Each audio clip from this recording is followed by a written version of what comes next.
Have you ever wondered how the greatest empire in history began? Forget what you think you know. The story of Rome's birth isn't just a dry history lesson. It's a tale of God's betrayal, a she-wolf, and two brothers destined for greatness and tragedy. It's a legend so wild you'll question if it could possibly be true. And the most shocking part, it involves a baby abandoned to die, who would rise to found a city that would rule the world. But who was this baby? And how did a helpless infant become the first king of Rome?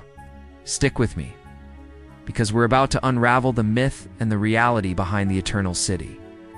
Our story begins not in Rome, but in a city called Alba Longa. The king Numitor was a good and just ruler, but his reign was cut short by his own brother Amulius. In a classic power grab, Amulius overthrew Numitor, killed his sons, forced his daughter Rhea Silvia to become a Vestal Virgin. This was a clever move. Vestal virgins took a vow of chastity, meaning Rhea Silvia could have no children who might one day claim the throne. But Amulius didn't count on divine intervention. According to the legend, the god of war, Mars, was so taken with Rhea Silvia's beauty that he visited her, and from this union, she gave birth to twin boys, Romulus and Remus. When the usurper King Amulius discovered the twins, he was furious. His plan to end Numitor's bloodline had failed.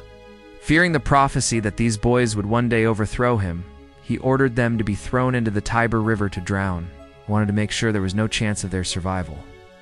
The servant tasked with this grim duty, however, took pity on the infants. Instead of casting them into the raging currents, he placed them in a basket and let it float gently down the river.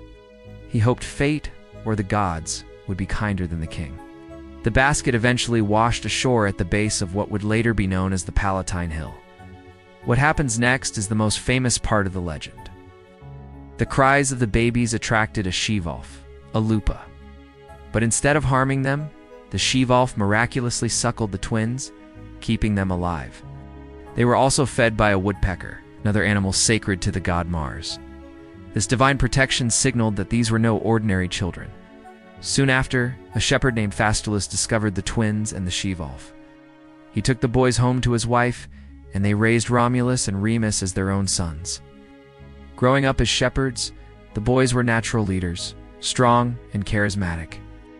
They were unaware of their royal heritage, but their noble blood showed in their character. They led a group of young shepherds, defending their flocks from wild animals and even raiding neighboring lands. It was during one of these skirmishes that things took a dramatic turn. Remus was captured in a dispute with the shepherds of the deposed King Numitor and was brought before him for justice. When Numitor saw Remus, he was struck by the young man's noble bearing and fearless attitude.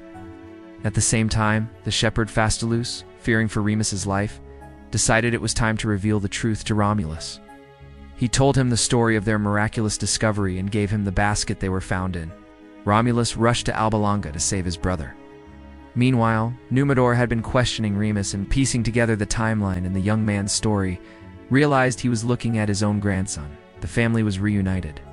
Together, the grandfather and his twin grandsons rallied their supporters, stormed the palace, and overthrew the tyrant Amulius. Numitor was restored to his rightful throne. But Romulus and Remus had no desire to stay in Alba Longa. They were leaders and they wanted to build their own city. They returned to the place where the she-wolf had found them. The 7 Hills by the Tiber River. This is where the story takes its darkest turn. The brothers couldn't agree on which hill to build their city. Romulus favored the Palatine Hill, where they were raised, while Remus preferred the Aventine Hill. To settle the dispute, they agreed to turn to augury, a practice of interpreting the will of the gods by observing the flight of birds. Remus was the first to see a sign, 6 vultures flying over the Aventine Hill. He claimed victory, but shortly after, Romulus saw 12 vultures flying over the Palatine Hill. A fierce argument erupted. Who had the better claim? Remus, who saw the birds first, or Romulus, who saw double the number? The gods seemed to be sending a mixed message. Romulus, confident in his sign of 12 vultures, began digging a trench and building a wall around the Palatine Hill to mark the boundaries of his new city. Remus, still bitter about the dispute, mocked his brother's efforts. To show his contempt and how easy it would be to breach the new city's defenses, he jumped over Romulus's half-built wall. In a fit of rage, Romulus struck his brother down, killing him. He declared, so shall it be for all who dare to cross my walls. With his brother dead, Romulus was the sole founder. He named the city after himself. The traditional date for the founding of Rome is April 21st, 753 BC, a city born from a divine union, saved by a wolf, and founded on the blood of a brother. So, is any of this true? Historians and archaeologists have a different, less dramatic story. There's no evidence of a she-wolf nursing infants. Instead, the archaeological record suggests that the area of Rome was settled gradually. Small, independent villages on the various hills eventually merged over time to form a larger community. The word lupa in Latin could mean she-wolf, but it was also slang for a prostitute. Some historians theorize that the she-wolf in the story was actually a woman of ill repute. Perhaps the shepherd's wife who took the boys in. This would be a much more plausible, if less romantic, version of events. The story of Romulus and Remus, whether fact or fiction, was incredibly important to the Romans themselves. It gave them a divine origin story, linking them directly to the god of war, Mars, and through their Trojan ancestor Aeneas, even to the goddess Venus. It explained their destiny to conquer and build an empire. It was a foundation myth that justified their power and ambition. The image of the she-wolf suckling the twins became the ultimate symbol of Rome, a testament to its miraculous beginnings and its fierce, resilient nature. But Romulus' story doesn't end with founding the city. He now had a city of men, but no women. To solve this problem, he staged a festival and invited the neighboring Sabine tribe. During the festivities, the Romans abducted the Sabine women to be their wives. This event, known as the Rape of the Sabine Women, led to a war.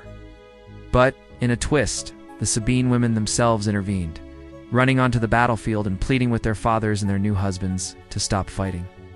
They had come to accept their new lives and didn't want to see their families destroyed. This act led to peace and the merging of the two peoples, strengthening the new city of Rome. Romulus would rule for many years, establishing Rome's first legions, its first senate, and its core political institutions. His end was as mysterious as his beginning. Legend says that during a storm, he was taken up to the heavens by his father, Mars, to become a god himself. So from an abandoned baby to a king, and finally a god, the legend of Romulus is the ultimate story of ambition, destiny, and the brutal divine origins of the Roman Empire. The city founded on a fratricide would go on to create a legacy that shaped the entire Western world. Thank you so much for joining me on this journey back to the mythical founding of Rome. If you enjoyed this dive into history and legend, make sure to hit that like button and subscribe for more stories from the ancient world. Let me know in the comments what you think. Was Romulus a hero or a tyrant? Until next time.